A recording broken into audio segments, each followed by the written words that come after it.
Greetings from a rock outcrop in the Virginia Piedmont.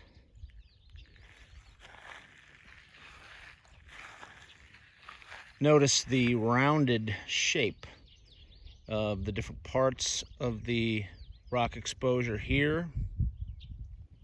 That gives us a clue as to the kind of rock we are looking at. As we get a little closer, we see that there's quite a bit of lichen growing on this rock, making it a little difficult to get a clear look at the composition and texture of the rock. But we can zoom in a bit to an area that has some clarity, and we can get a sense that the rock has a little bit of a mineral alignment to it. It's foliated, to use a term that you may have heard in lecture or in a geology class of the past. There's an orientation to the minerals within the rock, to the crystals within the rock. Now, there are parts of this outcrop that show what we call relict igneous texture, where it looks a little bit more like randomly oriented crystals grown together, and that would be more of an igneous texture. So the interpretation is here that this is a weakly foliated metagranite. Okay, and if we zoom in even just a little closer, we can see typical minerals of a granite. The pen that's laid on the outcrop is pointing toward a light colored blocky mineral, a feldspar.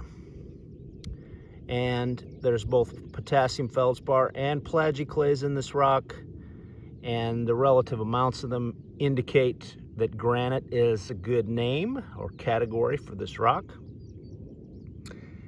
And if we zoom in, or if we look to the right of the feldspar, we see some smoky quartz, and that's typical of quartz in a rock like this to be gray in color and to be also a prominent component of a rock like this. And I'll show you where we can see some of that relict igneous texture in another location on the outcrop. Also remember that each surface you're only looking at in 2 dimensions, so you have to really look at all 3 dimensions to get a sense of whether the rock's foliated or not, whether it is an igneous or metamorphic rock. But here's a look at what we would call relict igneous texture, and you can see the limitations of this particular filming device, video device, but you can kind of see that there's not really as much of an orientation to the crystals, to the mineral grains in this location.